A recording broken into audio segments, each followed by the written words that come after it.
Salamat ako sa Panginoon dahil kahapon maayos at iningatan kami ng Diyos.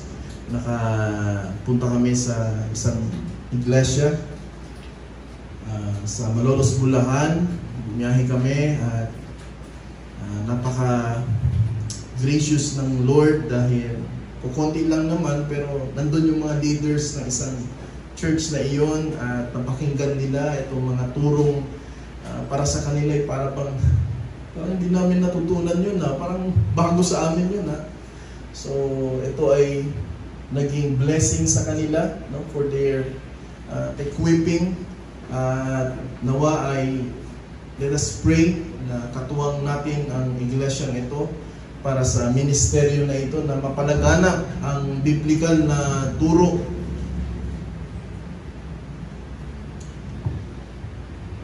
Isang doktor ang lumapit sa isang pasyente na may cancer, pero imbes na sabihin ang totoo tungkol sa kanyang kondisyon, sinabi niya, huwag kang mag-alala, simpleng sipon lang yan. Hindi niya binanggit ang tunay na kalalagayan para hindi masaktan ang damdamin ng pasyente. Yan tanong, mabait ba ang doktor na ito? Dahil sa ginawa niya? Obviously hindi. Sa halip ay pinapahamak niya ang pasyente sa pamamagitan ng pagsisinungaling. Ganoon din ang nangyayari kapag ang isang tao ay nagtuturo ng ibang ebanghelyo, ibang gospel, ibang turo, ibang salita ng Diyos, ibang mensahe. Isang mensaheng mas madali, isang mensahe na mas magaan, ngunit hindi nakakaligtas. Isang mensahe na hindi tinutumbok ang tunay na dahilan. Mga mensahe na hindi mo maintindihan. Hindi siya tumutulong. Katulad ng pagsisinungaling ng doktor na ito, na dapat ay sinabi niya sa pasyente na yung direkta, na pasyente, sir, ma'am, masasaktan ka man sa sasabihin ko sa inyo, pero ito yung tunay na sakit nyo. Masaktan ka man o hindi, kailangan kong sabihin sa iyo. Madalas ganito ang nangyayari sa maraming mga pulpito. Ang tunay na mensahe na dapat sabihin para maintindihan at maging maliwanag ang mga nakikinig, ang mga miyembro, ang mga dumadalo sa iglesia. So hindi siya tumutulong. Sa halip, itinutulak niya ang tao sa espiritual na kapahamakan. And this is exactly the frustration of Apostle Paul dito sa mga Galacia. Hindi dahil sa maliit na pagkakamali lamang, kundi dahil sa issue ng ibang ebanghelyo na tinuturo sa kanila. At hindi ito simpleng issue ang magturo ng ebanghelyo, sapagkat ito ay nagdadala ng, ano sabi ni Apostle Paul doon sa 1 verse 8 ba yun? 7? Let him be accursed. Let him be anathema. Nagdadala daw yan ng sumpa. Eh ngayon, malalaman mo ba kung ang iglesia ay nagtuturo ng sumpa? Nagdadala ng sumpa? Siyempre, sabihin nila, hindi.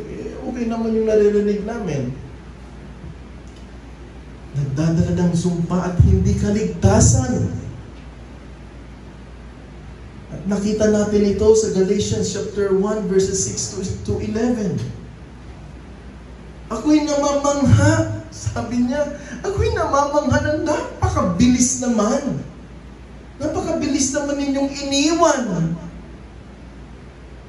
ang biyaya ni Kristo. At bumalik kayo sa ibang ebanghelyo.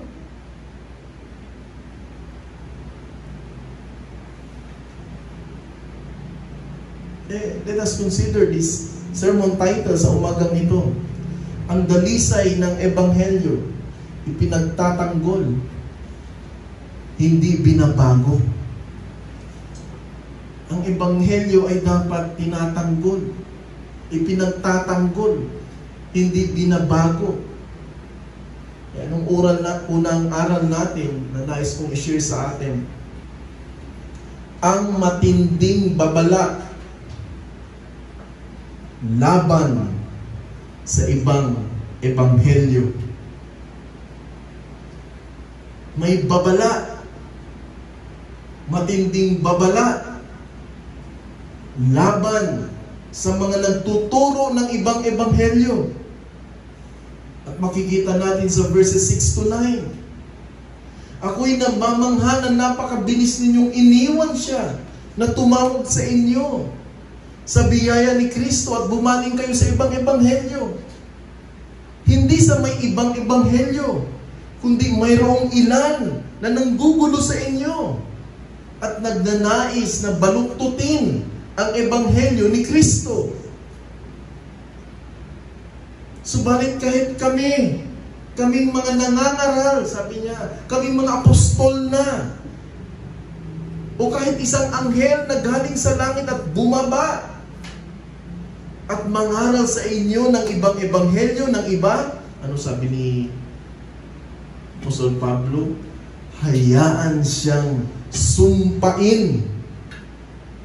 Ito yung babala. Si Pablo ay namangha sa bilis ng pagtalikod ng mga taga-Galacia. Sabi ko nga, hindi lang ito basta paglihis, kundi ito ay pagtalikod sa Kristo mismo, kay Kristo mismo. Hindi lang sa mensahe, kundi kay Kristo mismo. Sabi nga ni John Calvin sa kanyang komentary dito sa Galatians, ang pagbaling sa ibang ebanghelyo ay hindi simpleng pagkakamali, kundi pagtatakwil sa Diyos mismo. Ang problema dito sa Galacia ay mayroong mga agresibong mga ngaral at dala ang turo na maliban sa pagsampalataya kay Kristo ay kinakailangan daw isama ang pagsunod sa utos. Pagsunod sa utos ng batas ng lumang tipan, which is circumcision, o yung pagtutuli.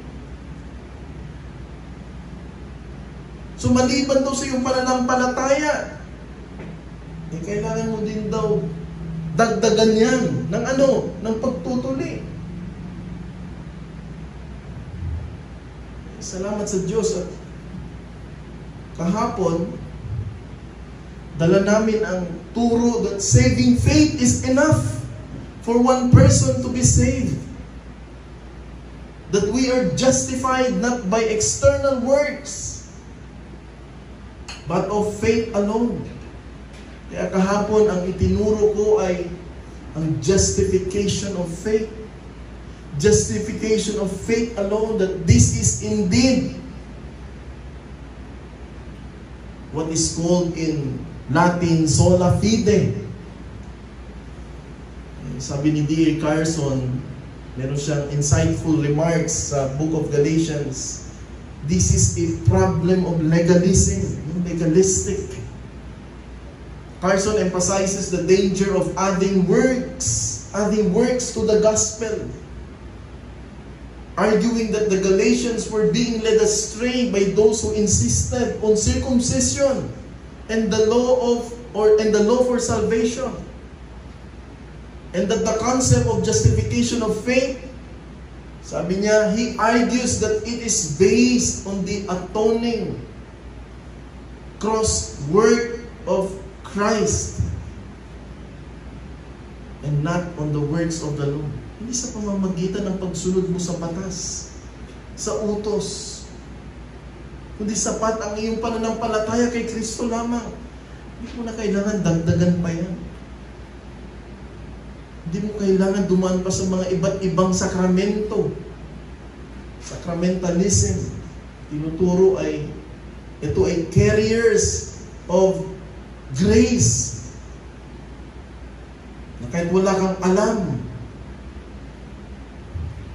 patungkol sa Biblia, wala kang alam, patungkol sa pananampalataya, basta gawin mo na yung sakramento na ito, sapat na yan para ikaw ay biyayaan. Yan yung panlilinlang ng mga sakramento. Dito naging biktima din sa maling application ng gospel, understanding, ay walang iba kundi si Apostol Pedro mismo. Biktima din siya.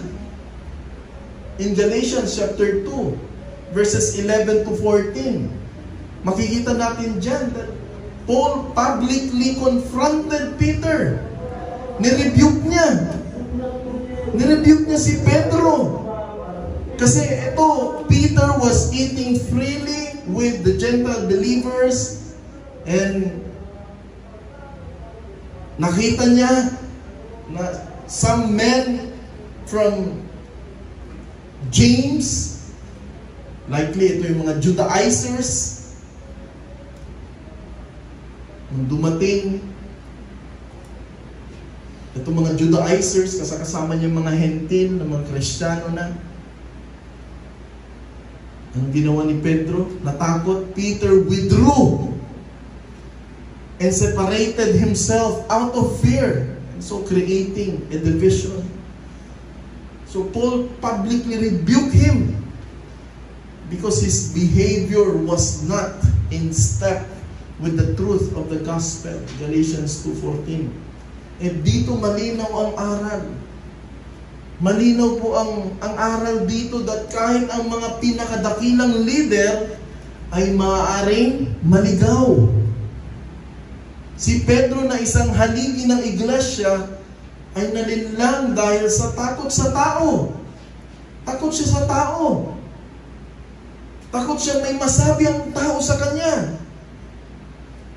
Minsan, di ba, ganun tayo, conscious tayo na anong sasabihin ng tao sa atin.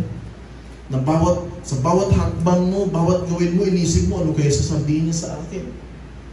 Ano kaya yung opinion nila? Ay, ganun ba tayo? Hindi naman sinasabi na in-embrace ni Apostle Peter ang other gospel. But it was all about his hypocrisy. Sabi ni John Calvin, pinahintulutan ng Diyos na kahit ang mga pinakamahusay ay madapa upang ipakita na walang sino man ang hindi nagkakamali. And that is true. Kaya hindi tayo umaasa lagi sa tao. Hindi dapat itinataya ang ating pananampalataya sa reputasyon ng tao. Sapagkat ang ating pamantayan ay katotohanan ng Ebanghelyo lamang. Hindi ang pangalan ng sino man. Kahit pa apostol siya. Anong hamon sa atin dito? Bantayan natin ang ating sarili laban sa maling aral. Bantayan natin. Dahil totoo, maraming nangangaral ng ibang ebanghelyo sa labas. At hindi lahat nagsasabing sila ay Kristiyano ay tunay na ebanghelyo ang kanilang mga dala-dala. Kaya mag-ingat. Isa sa mga dahilan kung paanong kinukulaps ang understanding ng isang bagong Kristiyano, ang salitang pananampalataya, is because to them, faith is just one-time decision sa kanilang buhay.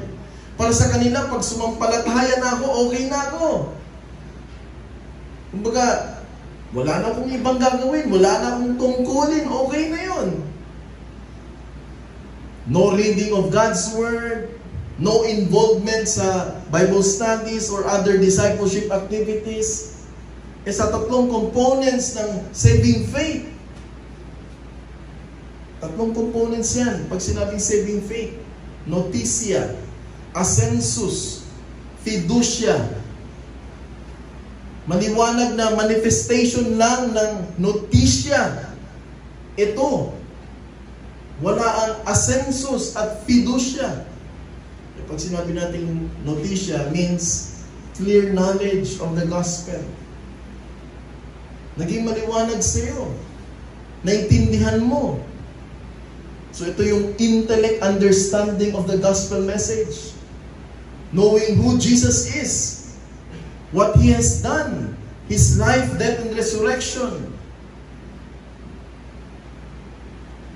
Pag sinabi mo namang assensus, this is, you are in agreement to the truths. Nag-a-agree ka. So pagkatapos naging maliwanag sa'yo, naintindihan mo, at sumasang-ayon ka. Yan yung saving faith. Ito yung intellectual conviction that what the gospel says, it's true. Ito, dito bumabagsak ang karamihan. Fiducia. You trust or entrusting to these truths. That Jesus indeed your Lord and Savior. Ito yung personal trust. Or resting in Christ alone for salvation. Sinasabi natin dito, hindi po pwedeng maliwanag lang sa'yo. Knowledge lang, utak lang. Anong gagawin ng utak kapag walang application? And this is the heart of saving faith. Not just knowing and agreeing, but entrusting your whole self to Christ. Ito ang misconception. I made a decision for Christ a year ago. So that's fine. Okay na yun. No matter how I live now, I don't care. Basta ako, sumampalataya na ako.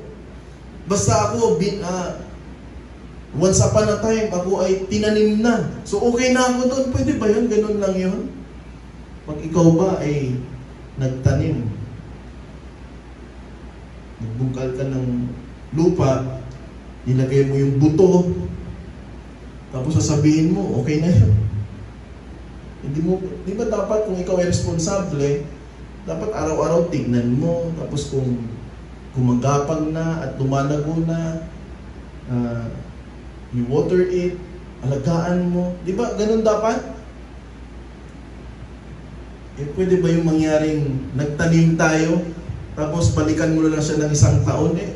Anong asahan mo doon? And the same way, ganun din sa atin. Hindi mo pwedeng sabihin, sumampalataya na ako nung ako ay binahagian ng isang pastor, ng isang evangelist, ng isang soul winner. At ito yung petsa. Ang galing-galing mo dun sa petsa na yon. Pero yung point of conversion mo, between your conversion and your sanctification, wala. Wala tayong ginagawa. Hindi pwedeng ganun. The biblical presentation of true justifying faith is that it endures and bears fruit. Yan ay nagbubunga dapat. While we are justified once for all, yes. But genuine faith continues to exist, continues to express itself through daily repentance, obedience, and love. Tayo ay nagbubunga dapat. A faith that does not persevere may prove to be temporary or false. Bakit mahalaga ito? Without notisya, you don't know what you're believing. Hindi mo alam kung ano yung tinitignan mo, pinag-aaralan mo, ano yung pinapaniwalaan mo. Without a census, you may know the facts but reject them as false. Dinideny mo na katotohanan na yan pero dire-reject mo. Hindi totoo yun. Minsan, gano'n. Now, without fiducia, you may agree with the gospel, sumasang-ayon ka sa sinasabi, sa mensahe, intellectual lang yun, but never trust Christ personally. Pwede mong sabihin, opo, naniniwala po ako, pastor. Oh, brother. Oh, soul winner, evangelist. Oh, sir, naniniwala po ako. Pero pag tinanong natin, did you really entrust yourself to Christ? Isinuko mo ba talaga yung buhay mo kay Kristo? Ay, hindi ko pa kasi kaya kasi marami pa kasi akong iniisip ko. Di, hanggang doon lang. That is not saving faith. Sabi sa Heidelberg Catechism, question and answer 21, true faith is not only a knowledge and conviction that everything God reveals in His Word is true. True faith is also deep-rooted assurance. Kaya paano manatiling matapat sa tunay na ebanghelyo at maiwasan ang pagkaligaw? Paano natin mapanatili ito? Sabi ni A.W. Pink, ang tanging panangga laban sa panlilinlang ay ang patuloy na pag-aaral at pagsunod sa banal na salita ng Diyos. Patuloy, nagpapatuloy. Mag-aral ng systematic theology. Why not? Sabihin ng iba, Reformed theology kasi, puro aral. Huwag tayong mag-aral kasi nagpapayabang yan. Sino nagsabi nagpapayabang? Di ba dapat nag-aral tayo na mag-aral? Para hindi tayo maging illiterate. Para kapag may pumunta sa'yo sa bahay nyo at nagsabing ito yung ebanghelyo, alam mo kung ano yung tamang ebanghelyo at hindi. Kapag wala kang kaalam-alam, sasabihin sa'yo, pumunta ka doon. Pumunta ka lang din doon. Sunod-sunuran ka. Bakit? Kasi wala kang alam. Hindi natin sinasabi na kapag nag-aral ka, di ba dapat pag nag-aral ka at lumawak yung kaalaman, gusto ko ba yun?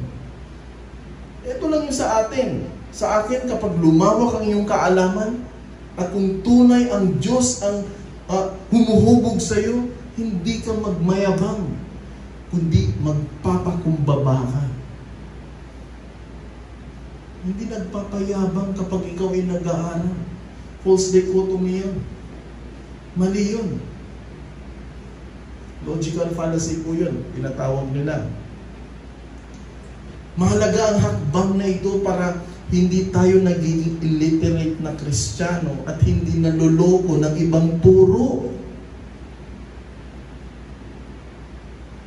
Sumangguni sa mga solid na biblical na turo. Ako, bias ako, dapat Reformed teachings. Reformed teachers. Reformed preachers. Proven and tested na yun. Makakatulong sila para mahubog ang isip natin at supplemental ito sa pag-aaral natin. Ang tanong, nag-aaral ba tayo? Yun ang tanong sa atin ngayon. Nag-aaral nga ba tayo? O dumidepende na lang tayo sa sinusubo sa atin? Huwag tayong mamuhay na parang mga sanggol. Ano ba yung karakteristik ng isang sanggol? Ang isang sanggol, kaya niya bang kainin yung sarili niya? Hindi. Dapat subuan mo pa siya araw-araw. Anong sabi? Sa Efeso chapter 4, verse 14. Anong sabi dyan? Upang tayo'y huwag nang maging mga bata. Huwag nang maging mga bata na tinatangay-tangay ng mga alon. Ibig sabihin, dahil wala kang kaalam-alam, tinatangay-tangay ka na lang ng kahit sino, kahit sinong aral, kahit sinong nagtuturo. Minsan nandito ko sa iglesia, minsan nandun ka na naman, minsan nandun ka. Yun yung tinatangay-tangay ka. Kasi wala kang foundation. Wala kang nalalaman. Tinatangay-tangay ng mga alon at dinadala ng bawat hangin ng aral. Totoo po ito. At hindi masamang mag-aral. I do encourage you na mag-aral. And praise the Lord, kasi tuwing Bible studies, nandito tayo.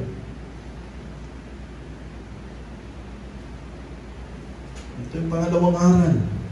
This is our last. Ang sukdulang katapatan kay Kristo, hindi sa tao.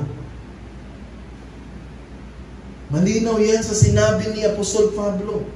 Ang sukdulang katapatan natin ay dapat na kay Kristo at hindi sa tao. Sabi sa verse 10, ako ba'y naghahangad ngayon ng pagsang-ayon ng mga tao o ng Diyos? O sinisikap ko bang bigyan lugod ang mga tao? Kung ako'y nagbibigay lugod pa rin sa mga tao, dito malinaw na si Pablo ay hindi naghahangad ng pagsang-ayon ng tao sa kanya turo. Hindi siya naghahangad. Hindi niya iniisip kung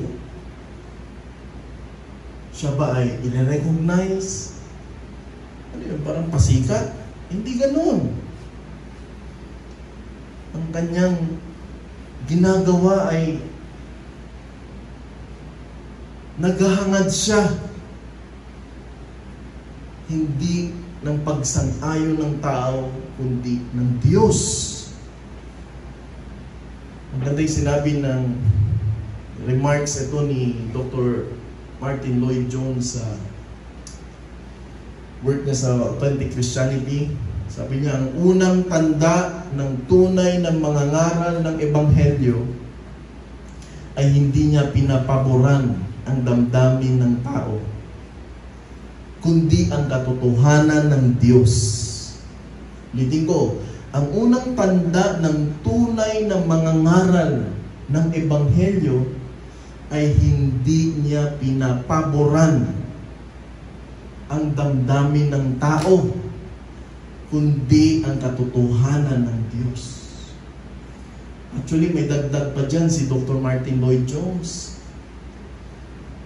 The glory of the gospel is that it offends the natural man.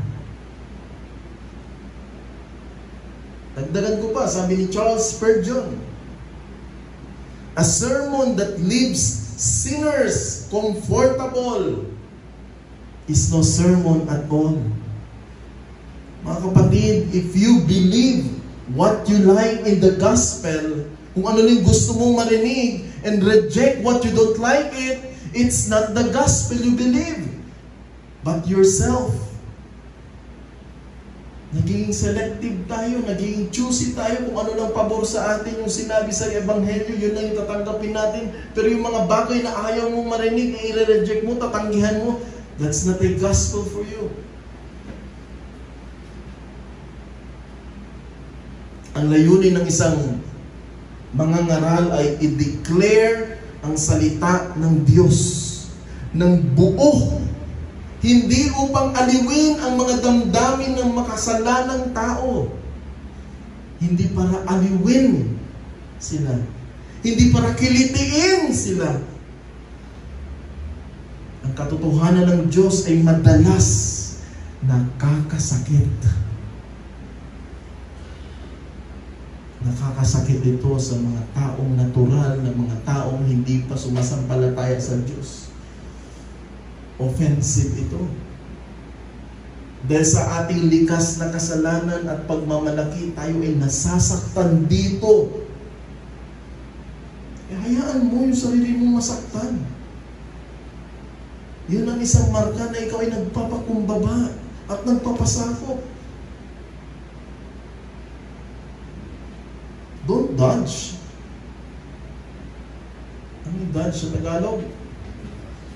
Kung umiwas. Phew! Huwag kang umiwas kapag ikaw ay, what? Sabi mo, Panginoon, sige. Tutok sa puso mismo. Don't dodge. Huwag kang umiwas.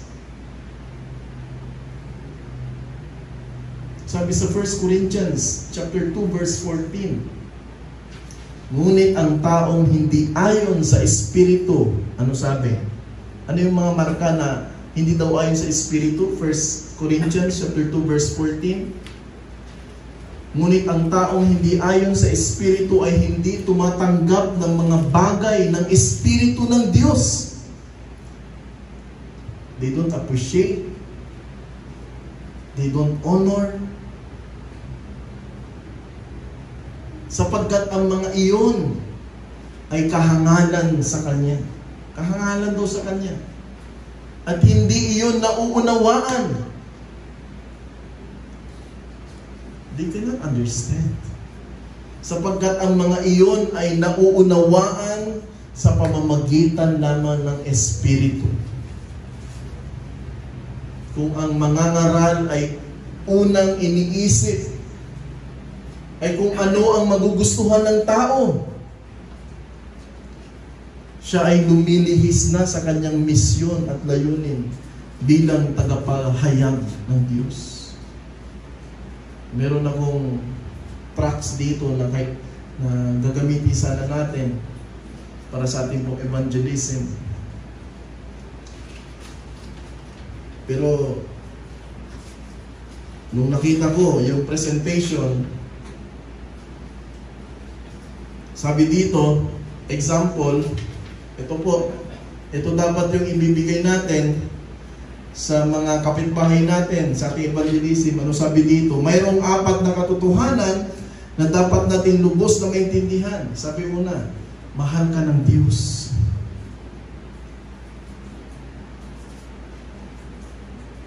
Nais ka niya magkaroon ng buhay na walang hanggan sa langit, sa piling niya. Totoo naman ito. Diba ganito yung estratehiya para hindi mo ma-offend ang tao? Dapat magkaroon ka ng mga salita na hindi offensive. God loves you and has a wonderful plan for your life. Ano mo nalaman na sa particular na tao na ito na may magandang plano ang Diyos sa kanya? Paano masabi ng Diyos ay mahal niya ito? That is another form of wrong presentation of the gospel. Ang ebanghelyo ay hindi dinisenyo upang magpasaya sa makasalanang puso. Ito ay nagpapahiya. Ito ay nagpapakita ng kahirapan, nagsisiwalat ng kasalanan, at naglalantad ng kabuwang kawalan ng pag-asa sa kanyang sarili, upang siya'y itulak na umasa lamang kay Kristo. Hindi ko sinasabi, pag nag-evangelize ka, lahat ng pagmumura, lahat ng panlalait, sabihin mo sa kanya. Hindi ganun yun. Na pagpasok mo pala sa bahay nila, tao po, ay ano po yun? May impyerno ka po. Hindi ganun. Ayusin natin yung gospel presentation. Ayon sa Biblia.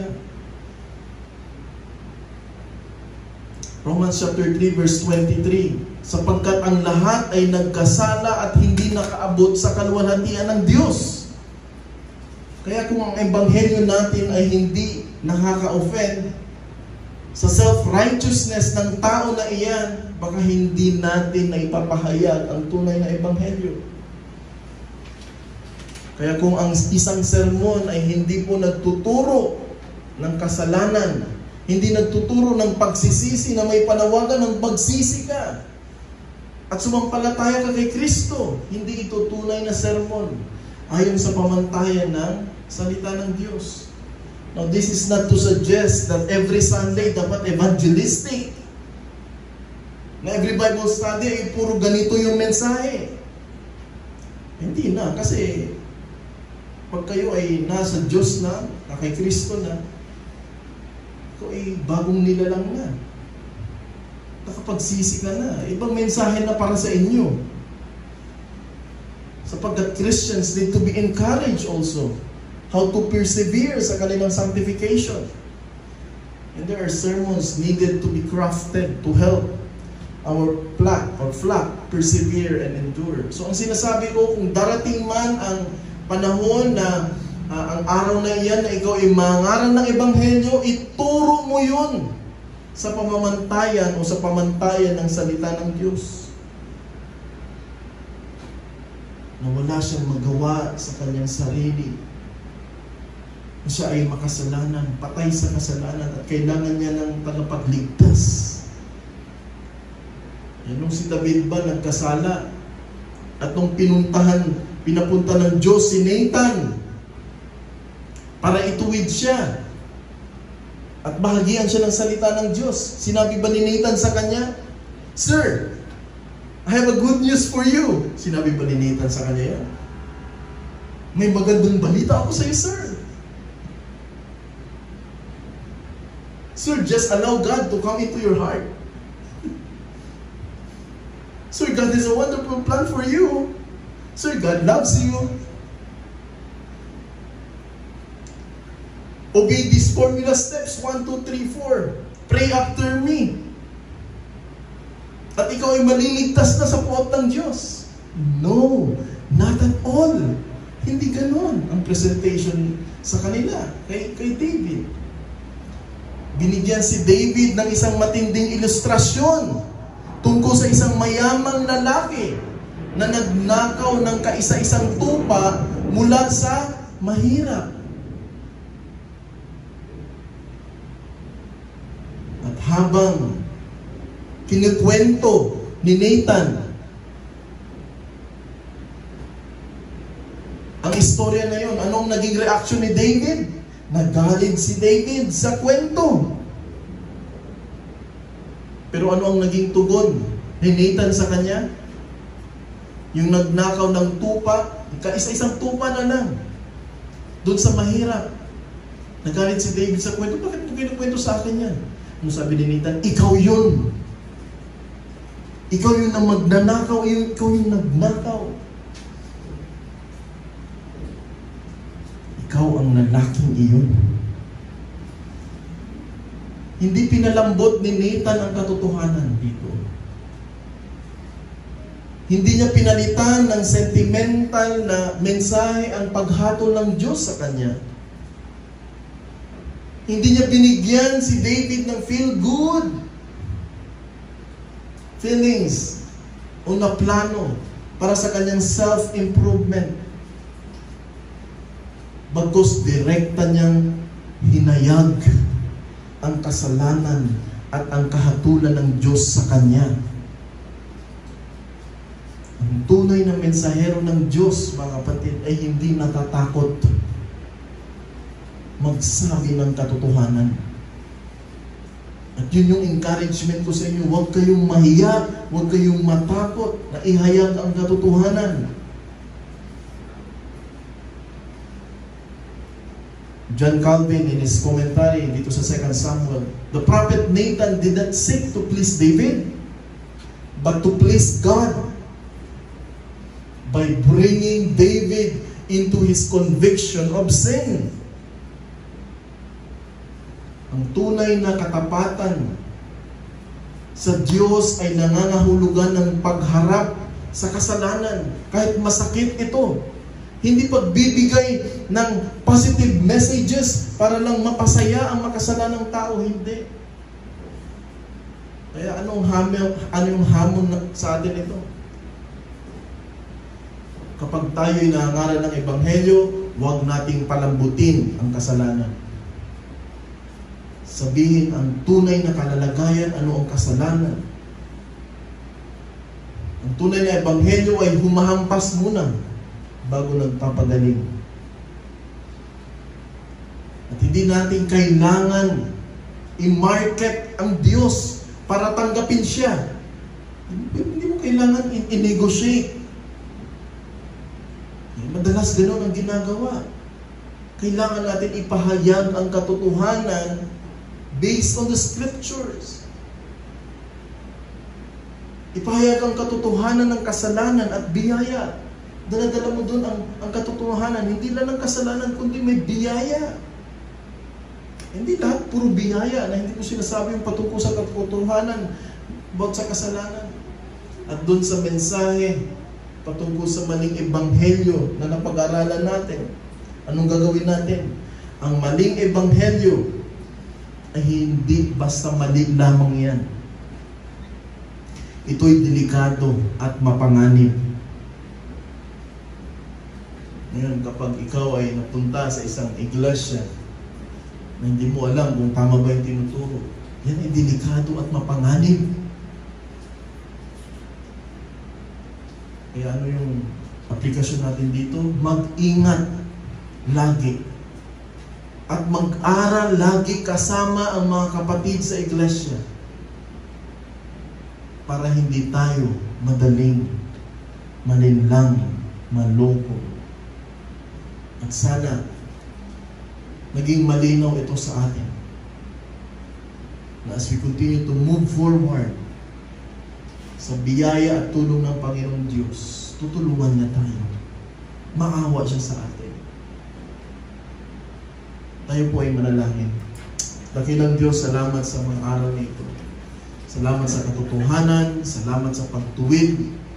Salamat dahil muli ay ginabayan niyo po kami, naging malinaw sa amin ang mensahe ito na tunay nga na ang katotohanan na lamang ang kailangan namin ipahayag, paliwanag, presenta. Salamat at pagpalain niyo nawa ang aming pong buhay na maging tunay na liwanag kasing kami dito sa sanlibutan na ito. Ang kaliwanagan at ang liwanag na ebanghelyo ay tunay na mag-reflect sa mga pagkilos namin. Salamat o Diyos sa inyo pong salita. Pagpalain niyo po. Ito po sa dalangin sa tayong pangalan ng aming pong Panginoong Hesus at tagapagligtas lamang. Amen. Amen.